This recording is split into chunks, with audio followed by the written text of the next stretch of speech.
Ladies and gentlemen, welcome to the Dental Online College and welcome to this course series of Basic Principles of Oral Surgery. In this course, for the moment, we'll be talking about soft tissue management, especially talking about flaps and sutures. Now, before we begin, allow me to give you a short insight in what we're doing. In all our courses, we start with basics, with anatomy basis, and go for some protocols. In this case, it's indications for flap surgery, and then we will be talking about flap design. Of course, after designing a flap, you have to close it, you have to sew it, and of course, complications are something we have to talk about, how to handle them, and we'll end with some take-home messages.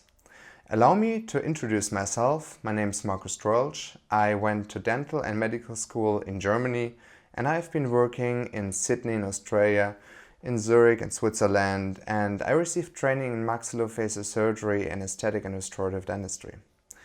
Now, after this short introduction, allow me to come to some basics. Allow me to be talking about the anatomy of the oral cavity.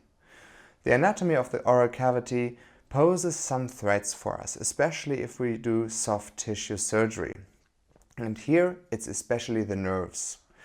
For instance, the mental nerve. This is a nerve that encounters us frequently if we do perform operations in the mandible, here indicated with the blue circle around it. Now, it's a nerve that runs very superficially, and if you're just doing some surgery, like we do sometimes in the mandible, it gets displayed very clearly, as you can see it here. These two big branches are, in fact, the mental nerve. Now, if you decide for some reason to perform a flap design like this, you end up directly in the area where you do not want to be. This picture is taken from a mandibular fracture, and directly above the titanium plates you can see the nerve displayed again. So this is a risky area to perform operations in. Now, that's not the only nerve that can encounter us. In this picture you see a wisdom tooth osteotomy, and the two other nerves that might pester us are displayed. Lingually, it's the lingual nerve, and at the base of the osteotomy site you see the alveolar inferior nerve. Both nerves can encounter you frequently when you do operations around the molars. Now, when is there an indication for sutures and for flaps? Now, allow me to go a little bit off topic. There's a lot of lectures about how to take teeth out, but that's just some basic principles I'd like to re-emphasize. When you do atraumatic tooth extractions, it's very important to start with the ligament, with the periodontal ligament. And you do want to dissolve the ligament from the tooth just to make sure that you can move your gingiva around. And you do that with an elevatory or with a raspatory, whatever happens to be in your hand. Do it diligently, do it softly, then everything will work. The next step is luxate the tooth. Elevatory tooth elevatories are very, very handy for that, and you want to place it between the tooth and the bone, not between the tooth and the next tooth coronally. You want to go a little bit down apically, especially as indicated with the arrows here. Now, what you do is you turn it. You turn the instrument in your hand, and you always turn it towards the root, allowing the root to be immersed slowly. There will be bleeding at the apical area, but that is exactly what you want at this case. And the very last step is you use your dental forceps and take the tooth out. But there's another trick, especially now as you made space for it with the ligament removal, you have the possibility to put your branches down and place them as apical as ever possible to make sure to have a good force distribution over the tooth. And after you took the tooth out, in many cases, it's not really necessary to sew. Many wounds, like simple extraction sites, especially for one tooth, or for instance wounds that are left after incisions of abscesses, do not need to be sewed. Always keeping in mind we're talking about healthy patients now that do not have any side conditions. At this case, let me give you some examples when you have to perform closing procedures. It is especially true for large defects, where bone and a lot of structures get exposed. Talking about structures exposed, once you get into the area where you see the nerve, you definitely have to perform a tight wound closure to prevent infections from coming to your nerves. Another reason for putting in sutures is if the patient is on anticoagulants. The picture you see here was taken during a night shift, patient bleeding severely from a upper molar being taken out by a dentist without ever putting in sutures, and the patient was on warfarin and aspirin, so that's not a good idea. And a case becoming bigger and bigger is the bisphosphonate issue. If your patient happens to be on bisphosphonates, in any case when you perform surgery, you have to perform tight wound closure. Now there's more to it, but we're now just talking about the soft tissue management of it. Whenever you have a patient who is not healthy, especially diabetic patients, especially patients on immunosuppression, then you want to have your wounds tightly closed. Now, how do you do it? How do you design your flaps? And to be honest, it's not very hard. In most cases, it's enough to just simply mobilize the gingiva. And how do you do it? You take an elevatory or a respiratory, as in this case, and just get the gingiva up, move it up. And here you can see indicated with the white line how much bone is already exposed just by simply pushing the gingiva up. And then you can put in your sutures, and as you can see here, it was easily possible without any relieving incisions to have a tight wound closure. Now that doesn't succeed in any case. Sometimes you have to have relieving incisions, and for that you use your blades. Now there's two blades in dentistry that we favor. Our standard blade for most procedures is the blade number 15 that you can see here. The other blade, especially in very, very thin areas, is the blade 11. You can see how punctured it ends. Looking at the gingiva, how do you cut? Well, in most cases, you have to avoid this area. Especially when you perform operations in the mandible, this area is pretty often pretty close. So what do? Well, we do love the marginal incisions and have relieving incisions whenever we need it.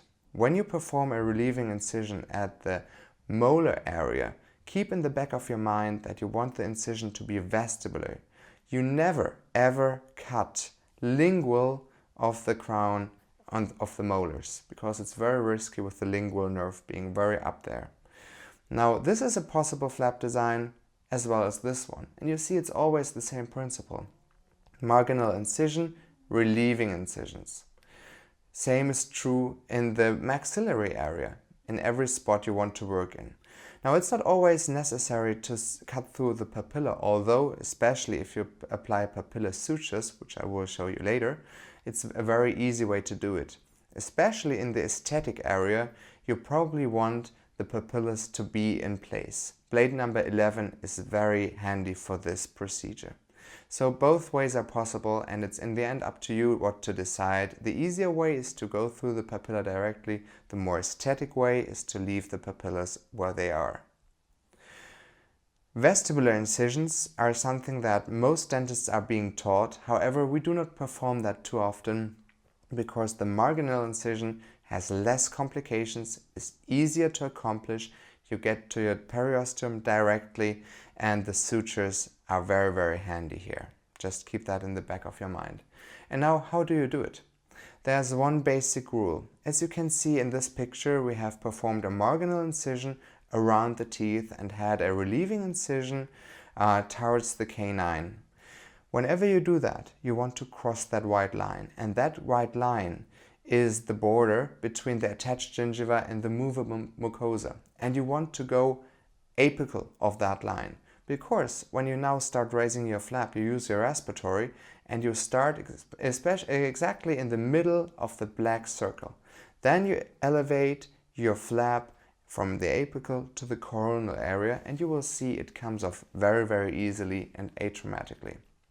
And this is the position of the blade when you want to perform a marginal incision. This is how you do it. You allow the tooth to guide your blade into the sulcus, you go to bone contact and then you just cut in the sulcus. It's very easy, very little complications. And here are some clinical pictures. I performed this incision from the molars to the molars of the other side to expose a big cyst. And without any relieving incisions, because this was directly in the area of the mental nerve, here indicated in blue again, this is the cyst, it was possible to get to that big defect without any relieving incisions, just by the incisions around the teeth. And there's another thing, this patient also was on anticoagulants. When you perform the marginal incision with your papillary sutures, you have a very, very good bleeding control, better than any vestibular incision. So that's how you do it. You have your relieving incisions, you angulate the blade of your scalpel in the way where you want to have the relief, and then cut around the teeth. I usually start with the marginal incision and then place the relieving incisions after I see where I need more space. So first step, marginal incision. Second step, prep the periosteum of the bone with the respiratory.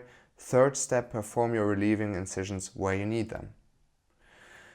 This is an example of an impacted root on an upper premolar, and you can see indicated in blue where the relieving incisions were performed. The whole root is being displayed, it's very easy to get it out, and then you can just sew it back in. And here comes one of the most important topics in all of flap design and flap sutures topics. It's the periosteum. Because the periosteum is the structure that keeps the gingiva stable. Now, if you want to pull your gingiva, if you want to extend it to close wounds, you want to cut through the periosteum. And this technique is very basic, very simple, and I usually do it that way. So I have my flap, I take my forceps and pull the flap out. And just by pulling, the periosteum demarks itself. You can see it there with the little rim, especially exactly at the tip of the scissors. And now you open your scissors a little bit. You take the periosteum between the branches of the scissors and then just move the scissors without closing them in the line of the periosteum horizontally. And it just dissects by itself. It's very riskless. You don't have the risk of cutting through your flap, and it's self-guiding again because the branches of your scissors guide you the way. And after you perform that, you will see that your flap is easily mobilizable. You can pull it in all the directions where you want to have it, and you can place it where you want to have it. Now what's the next? There's of course other incision techniques that you can use in different situations. When there's no teeth left, the crestal incisions has a lot of advantages because you can display your whole alveolar ridge very easily. It's a very riskless incision as well, and it is easily combined, as in this example, with the incision around the teeth. The other technique we have been talking about is the vestibular incision. You can see it indicated with the white line here, and below that you can see a clinical picture how it's being used. However, once you did that, your flap needs healing for a while before you can use that same tissue to close a wound that maybe comes from taking out a tooth. Furthermore, you have to make sure to really cut through the gingiva and the periosteum with one movement. You have to put force into this cut. So it's not that easily accomplished as the marginal incision. However, sometimes it's just quicker. Maybe for children, when you have an abscess, they need to relieve it. Maybe in situations where you don't get pain-free conditions for the patient and you need a quick access. However, for most other reasons, we use the marginal approach. Now we have a wound. How do we close it? And the surgical sewing techniques are something very special. You can see silk here, braided silk, which is my personal favorite. You can see a resorbable material here, braided as well. There's many materials on the market. And here you can see a synthetic monofilament non-resorbable material. We use that in the sizes of 6.0 for papillary sutures, sometimes in aesthetic areas. In dentistry, you use suture material between 3.0 and 6.0, 3.0 being the biggest and 3.0 being the standard silk material we use for extraction sites. And there's another differentiation. You see a traumatic needle here. It has an opening and you can put your cord into it. And on the other side, here now with the synthetic material, you see the atraumatic. It leaves less injury when you pull it through the gingiva. However, it is a material that is more expensive. And the other advantage of the traumatic needle is that you can change the suture cord that you need. It's really up to you. The handling of the atraumatic material is a lot easier. And how do you do it? One basic rule: you place your needle holder parallel to your teeth. And then you perform the rotation of the needle. With the red indicated, you see the position of the needle holder, and with the blue later, you always see the angulation of the needle in it, just making sure that you can really approach every part of your flap. Both, of course, true for the molar areas as well. And here's a technique how to put in your knot. You take your needle holder, rotate the cord around it twice, take the short end and leave it as short as possible for easier handling, and pull it close. Now, as a next step, you get the cord the other way around your needle holder just once, pull it tight again, and as a third, you go into the original direction and pull it shut. You might be smiling now, as I am, about the orange model. Well, we love the orange model because once you're able to do it in an orange, mucosa is easy to sew because this material will rip apart very easily, and especially when you cut into it, you have the chances to dissect the outer layers from the lower layers and control yourself. This is again, of course, true again for sewing. And remember, the needle is curved, so you want to puncture the outer skin in a 90-degree angle and then rotate the needle through the tissue, as you can see it here. And if it's not very easy, take the needle out, replace it and reposition it in your needle holder, and then go through the other side. Do these 2 steps as it's a lot less traumatic for the gingiva, for the mucosa, and for whatever tissue you might be working in at the moment. And then you pull it through very gently because cords have the ability to rip through your tissue. You pull it close, you have a short margin left, and then you take the short part, perform your knot as we did it before. Twice around the needle holder, close it, pull it closed, and the other way around. So it's always the same procedure. And here you see the clinical case.